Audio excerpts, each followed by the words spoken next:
everybody. Welcome back. We have a very special guest with us who I'm very excited to interview and for you all to hear her testimony. This is Elena, and she grew up in Santeria and in witchcraft, in the occult, and today she's going to share her powerful testimony of this, of how God took her out of Santeria and how she came to Jesus. Welcome, Elena. It's so nice. Did I pronounce your name right, Elena? Yes, you did. Thank you, Okay. Ayana, for having me. Thank you. You're welcome. All right. So can you tell us, so you said you grew up in Santeria. Can you explain more of that for us, please? Sure. So I was born in Havana, Cuba, the birthplace actually of Santeria. And my mom, when my younger brother was born, my mom was already into spiritualism, where she would get possessed, and she would channel about a legion of 21 demons. But then when she had my brother was very ill, and they told her to do whatever she can to save my brother's life. So she went and became a godmother in the Santeria religion. This was 1965. I was born in 1962. So all I knew was witchcraft and Santeria. That's all I know from when I was born. My mom didn't live with us. I lived with my grandmother and her partner. But I knew of it because my mom would come to the house and do rituals. She would get possessed, and I would know what the demons were saying. And then when we moved to the United States, that's when she brought all that in, and I started more into what she was doing. I started realizing what she was doing, and became more involved, because then she opened up as we were in here. Like, I think the second year that we came to the United States, she had gotten already a proposal to open up a shop, and it's called a botanica. So there she would sell us anything that had to do with Santeria, all the elements to do witchcraft. And she became she had become a godmother already in Cuba, but she became more strong when she arrived here in the United States. So that's everything I knew. It was our religion. We did go to Catholic church, but it wasn't like, it was just on a we went to school. We were about 2 years in Catholic school, and then my mom pulled us out.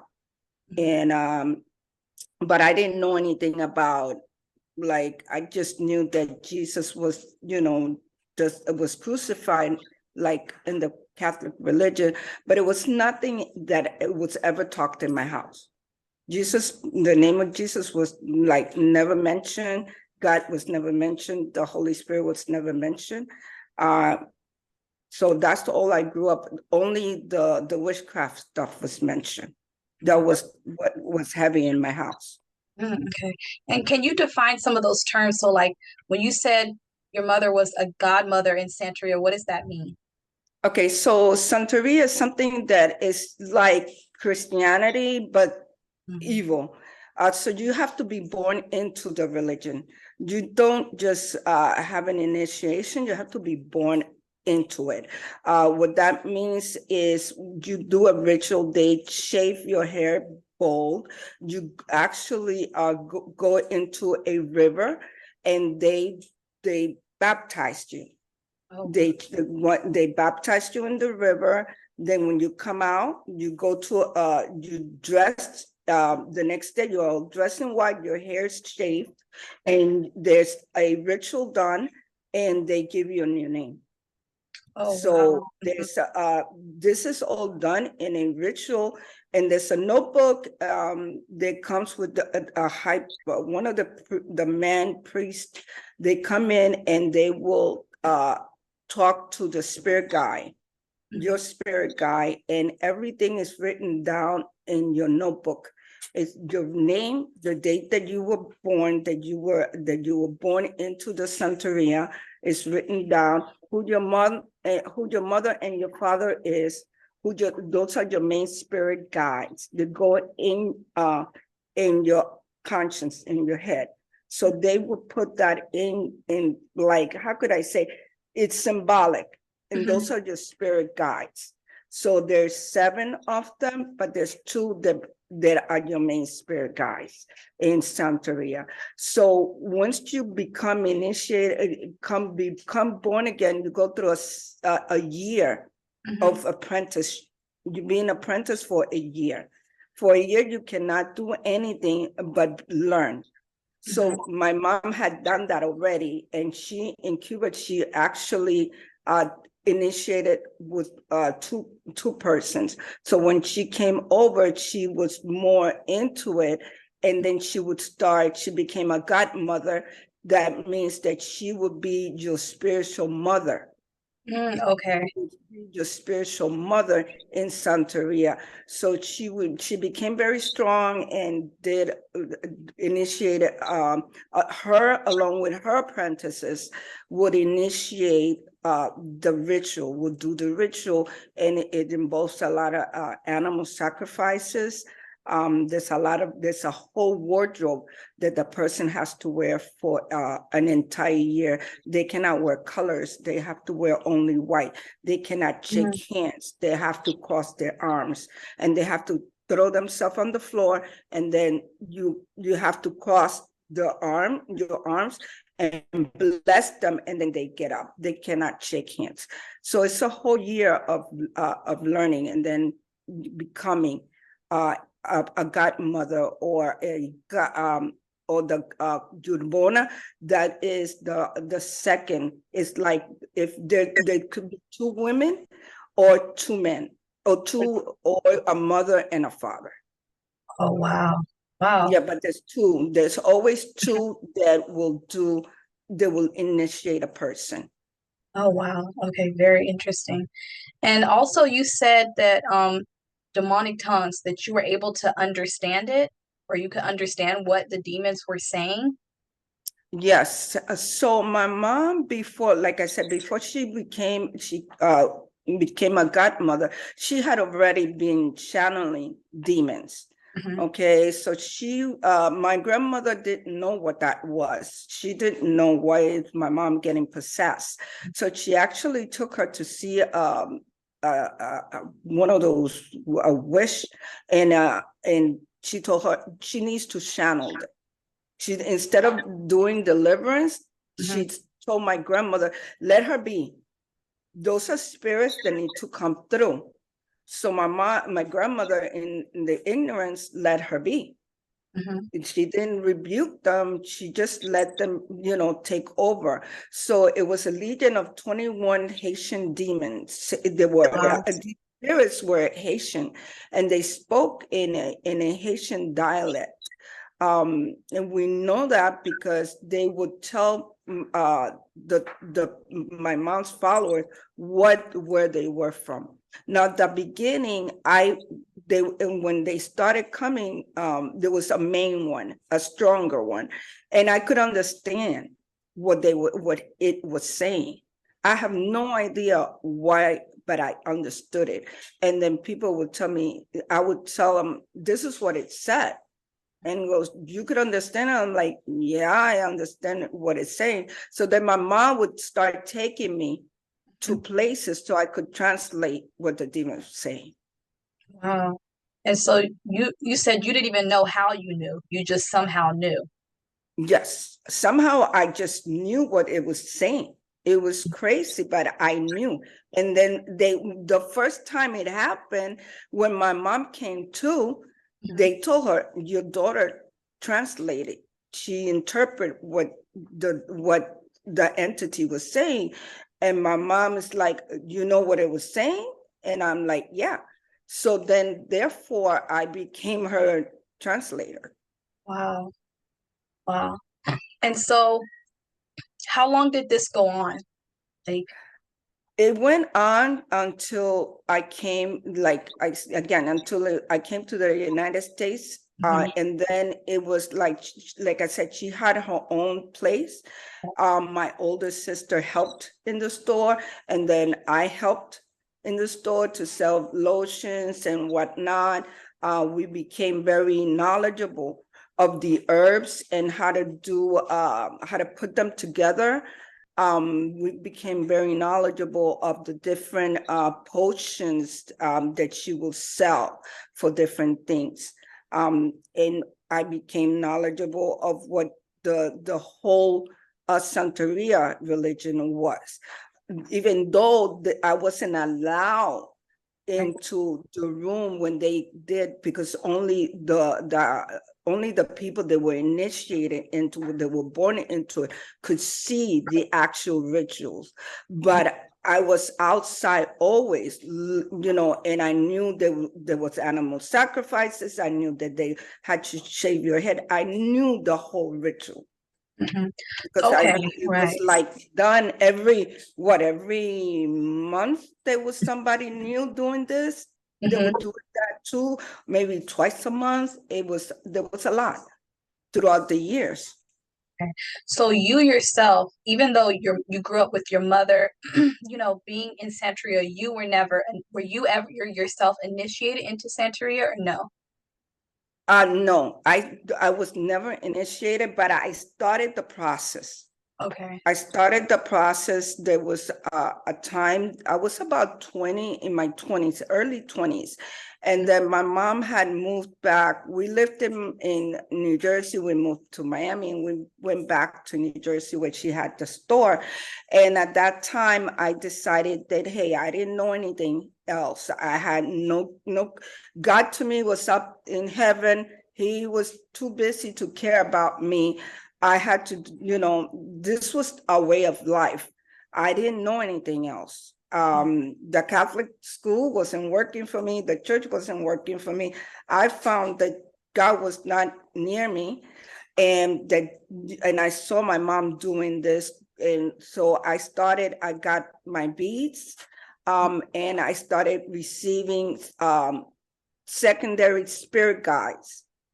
Okay. And I told my mom, well, I'm going to go into it, but I eventually didn't. Eventually, I didn't do it. They did.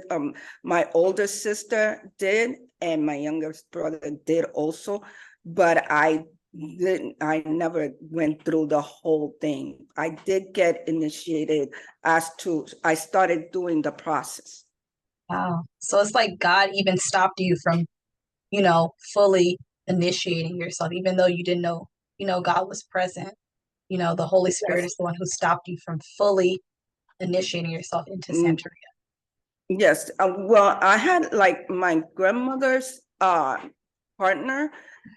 He saw my mom doing witchcraft back in Cuba, and he told me, I believe he was a Jehovah's Witness, and he told me, you see what your mom's doing? And I'm like, yeah. He goes, promise me you'll never do that. And I'm like, okay, I won't do it. And that always stayed with me. That always stayed with me. But he was talking about witchcraft. Witchcraft and Santeria are different. Okay, Wow. Okay. witchcraft is different. What is the Witchcraft, difference? okay, so witchcraft, anybody could do witchcraft. Anybody could put together a lotion and a potion and do rituals for someone. Santeria, like I said, you have to be born into it. It's the way of the gods. That's what Santeria means. Is these gods that are your spirit guides. So this is a whole different religion. This is a religion. Witchcraft is something to do evil with. Santeria is a religion that you are born into. And then you use these guys will be in your life to tell you what way to go, how to live your life. And most of it is vengeance. It's based on vengeance. It's based on hate. Oh, It's wow. based on, if somebody did something to you, you are going to get revenge. Wow. Forgiving somebody is something very that you don't speak about. It's basically, you did something to me, now I'm going to do something to you to get revenge. So that's basically, these spirit guides are telling you, hey, so and so is doing something to you. You need to do something else to that person to fight back, you Mm, know, and to, it's crooked. right. So I basically, that time we were moving to, actually we were in Jersey and we were moving to, my mom moved to, because she had money. Mhm, Doing this is it's a very, it's an expensive religion. It's not cheap. So hence she would do a lot of it, and she had a business. So she became, well-to-do. mhm, Like I said, we were going to private school. We had a nice place to live. And then she decides to move to Puerto Rico and buy a house and bought a restaurant there. So, and that's where I went really down. mm. That's when I went really down. That's when I hit rock bottom. So what were you going through? Can you give us like an overview of what you were going through in your life during this time? Okay, so basically I was very depressed. I had a nervous breakdown.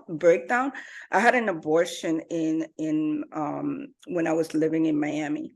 Mhm, So when I got to New Jersey, I was very depressed. I had a nervous breakdown. I'm like, my life has ended. I committed murder. God will never forgive me for this. So I became very depressed. mhm, And at that time, my mom was when I received the spirit guide. mhm, When I received the spirit guide, there was a time that I snapped out of it. I snapped out of that depression, but became self-destructive. And like, now every man is going to pay for what happened to me. So I would just date anybody, and it was really bad. I would date you and dispose of you like I didn't care. And so when we moved to Puerto Rico, my mom decides that she's gonna come back to the States, to Miami, and buys another house, leaves me in Puerto Rico by myself. And I'm like working at the restaurant, going to college, and living in a house by myself. So lived a very destructive life. Again, I was by myself. I had money. I had a car. I had a house to myself. I could do whatever I want to do. I would leave Friday and come back Sunday. I was out all day partying, drinking, doing drugs, sleeping around, doing whatever. I mhm. had no supervision. I had nothing. It was down, down, down, down, down, down. And it was coming back home to an empty house and nobody home. And only I was just surrounded by demonic oppressions. I had the spirit guide that I knew I had to take care of, but I was just an empty person. I was just, even though I had a house and I had money, I was an empty person. Mhm. And until one day, I went out with this guy, and we were at a park. It was nighttime, and and we were just looking at we were in this upper part of the park, and we were just there talking when I see these three guys wearing the hoods. They came over and just put a knife in my back and Wow. said, "Don't say anything because we will kill you. Give me the keys of your car, give me your jewelry." And at that moment, all I could see was my body in the floor being raped and killed. And I was like, "Lord, please don't let anything happen to me. Please, Lord, I'm sorry. Forgive me for what I've done. Please save me out of this." Mhm. it was really shocking. It was like there was 3 men with knives and what have you, and I was like, Lord, oh my God, because in Puerto Rico there's a lot of violence. Mhm. There's a lot of violence. So Wow. anyway, they took the car, they Mhm. left me alone, they left the guy alone, and I was so shaken. We called the police. I got home, and I remember that I had a statue of Jesus, and I just grabbed it. Mhm. And I just said to it, if you're the God that my grandfather talked about, show me that you're real. Mhm. And I left it at that. I just left it at that. I was so shaken by this experience because I always been sheltered, but yeah, I lived a wild life thinking, hey, nothing ever is going to happen to me, but Right. until it. Mhm. So when this happened, my mom said, when you finish college, you need to come back home. Mhm. At that time, she had remarried my dad for the umpteenth time. I think it was the 4th time. Her and my father had gotten married because they had been divorced since I was 12 years old. So I go back home and my brother is saved. Wow. My younger brother, the one that my mom did become a godmother, he had gotten saved. So he asked me, hey, do you want to go to church?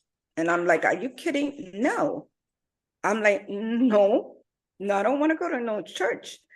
And I'm like, are you crazy? If mom finds out, she don't like that. So he's like, okay, but nobody knew in the house. Right. Mhm. So the second time he asked me, I said, okay, I'll go. But the second time the first time I went, I felt people pushing me, like, Mhm. you want to come to the front? And I'm like, no, no, no, no, no. I don't want to go anywhere. I Mhm. really don't want to go anywhere. Just leave me alone. This is not for me. I'm not with it. It was a Pentecostal church. And I'm like, oh no. I'm like, and I told my brother, are you crazy? Mom ever finds out about this, she's going to kick us out.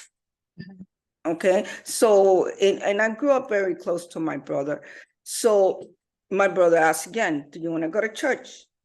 And I'm like, no. I said no. And then I hear this voice saying, I thought you wanted to know if I was real.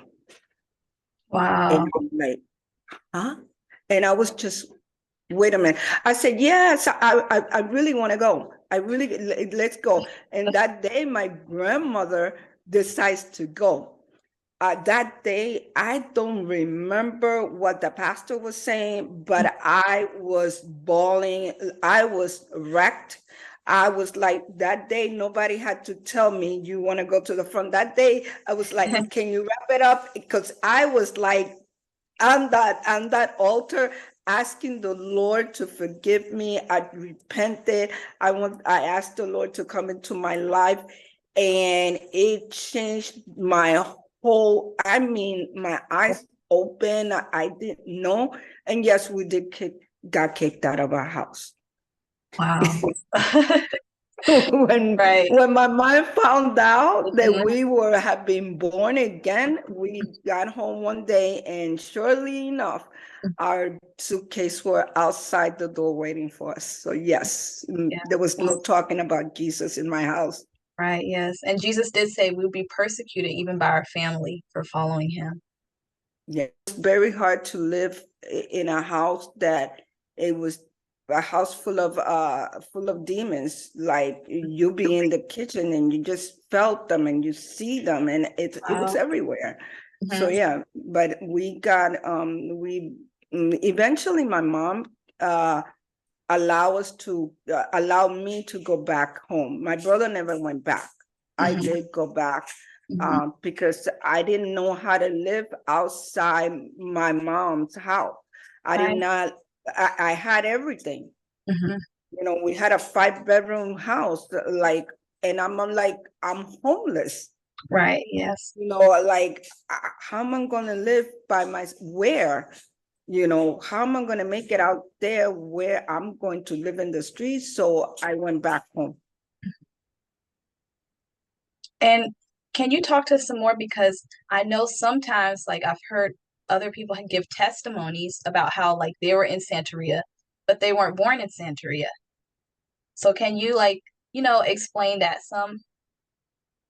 Okay, so like I said, people that are into Santeria and they weren't born into it, they at some point in their life they were initiated into it. Okay. At some point in their life, like for example, my brother, they did that to him when he was 9 years old, about 7 or 9.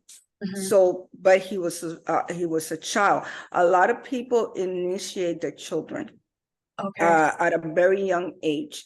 A lot of people initiate themselves when they're old enough, when Mhm. they're old, and they go and have their future told. Mhm. And then they say, hey, you have like we found out you have a disease, so that you need this to save yourself. So they will tell you, like my mom, they told my mom, hey, the only way your son is going to be safe if you do this. So my Right. mom life. So people, when they see themselves in dire needs or in very hard situation, they'll go and do it. No, but Right. there is something that a lot of people just go by their own free will. You have your own free will. They don't push it upon you. But a lot of people, they're blind by what they hear, and it's like it's a very how could I say it's a African religion, so it comes with a lot of things from Africa, a lot of how could I say, a lot of enchantment Mhm. and entrapment. Right. So and then because you could ascend and be in a high you could be a high priestess, you could be a godmother. So it comes with those accolades as well. And knowing that you are being empowered by these entities, Mhm. that, people want that. People want to be empowered by these entities. Right. So that's why people do that. Mm. And can you give us an example of a supernatural experience that you had while you were in Santeria? It can be an encounter with a demon or just something supernatural that you saw that happen when you Okay. knew, yeah, that it was, Okay. not of this world. Okay. This happened to me when I was actually in Catholic school, and we lived in Jersey. At this time, we lived in Jersey. Um, and I had a window right next to my bed. There was a window, and I had lifted up a little bit so that the air could come in. And I had my bedroom, and all of a sudden I see this fog, this dark fog coming in my room.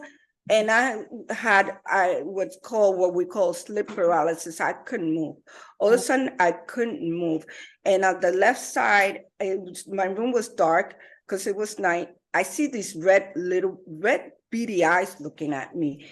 And I'm like, I closed my eyes and I keep seeing these eyes. And I'm like, oh God, I am going to die. I'm going to die. Death came for me.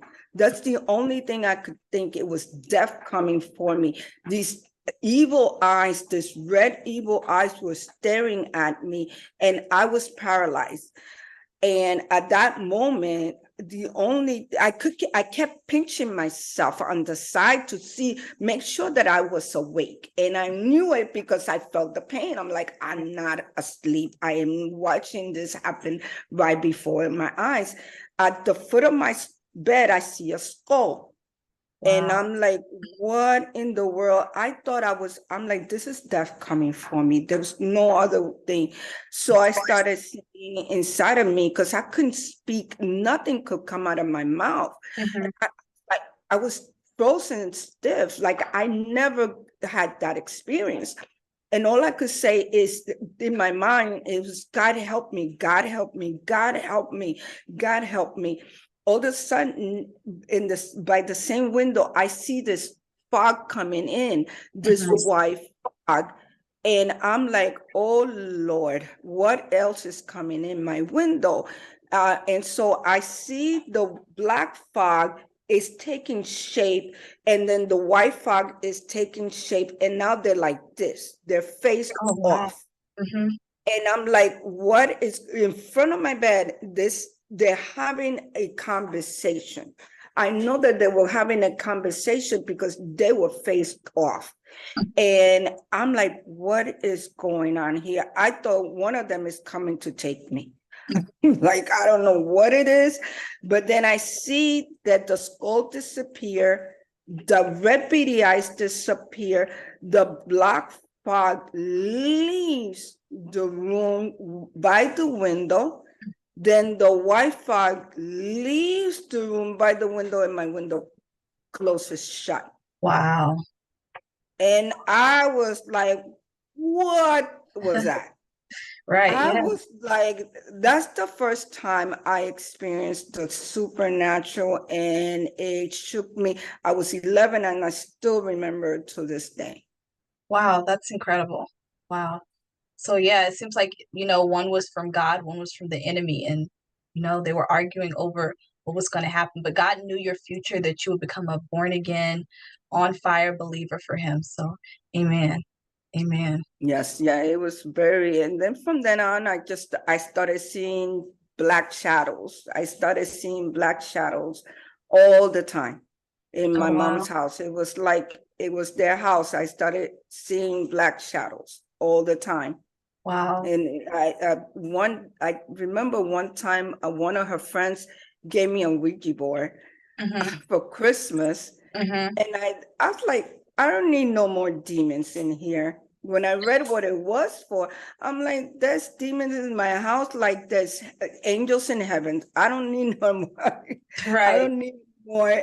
No, thank you. So I threw it away. I'm like, I don't need to channel any more demons. We have enough here.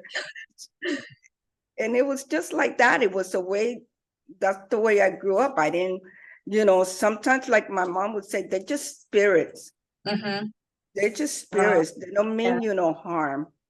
Yeah. So it's like, in a way, you kind of get, when you're in it, all the time, you get desensitized, to it. Yes, you do.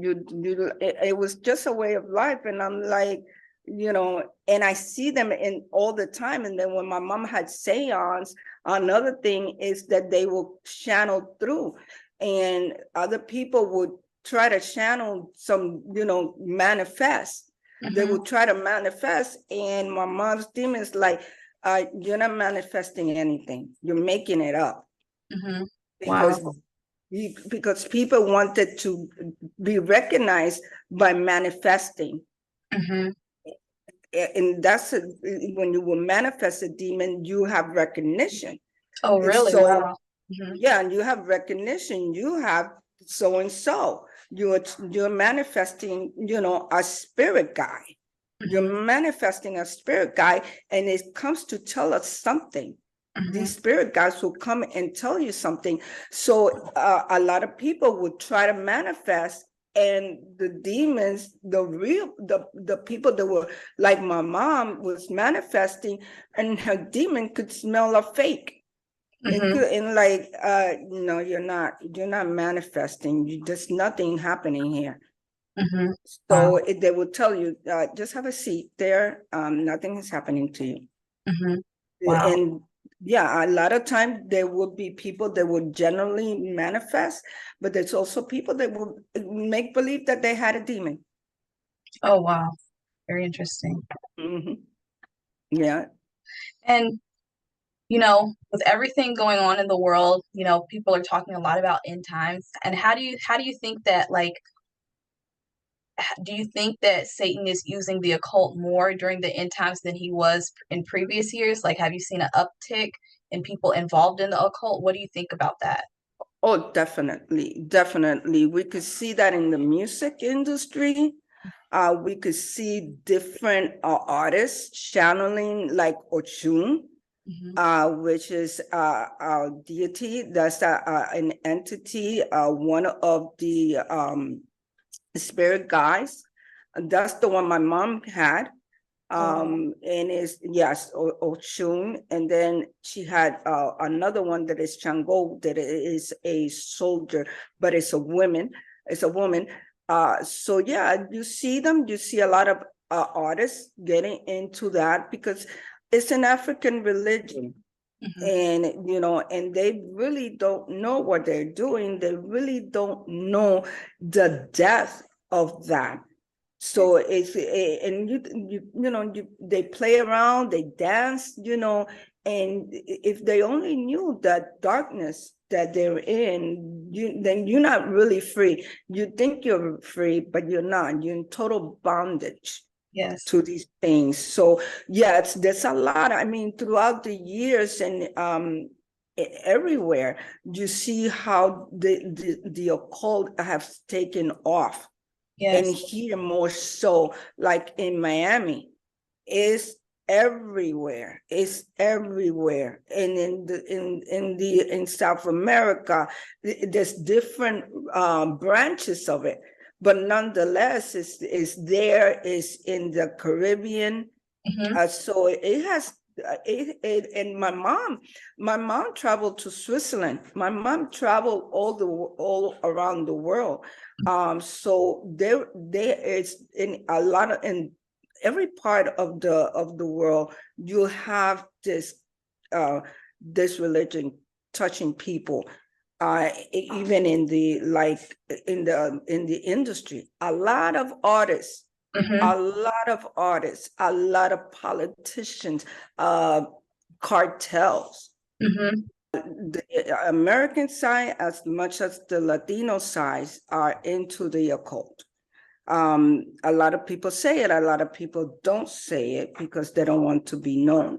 But we see it right now. There's a very well-known artist that is channeling Oshun, which is a deity, it's a goddess.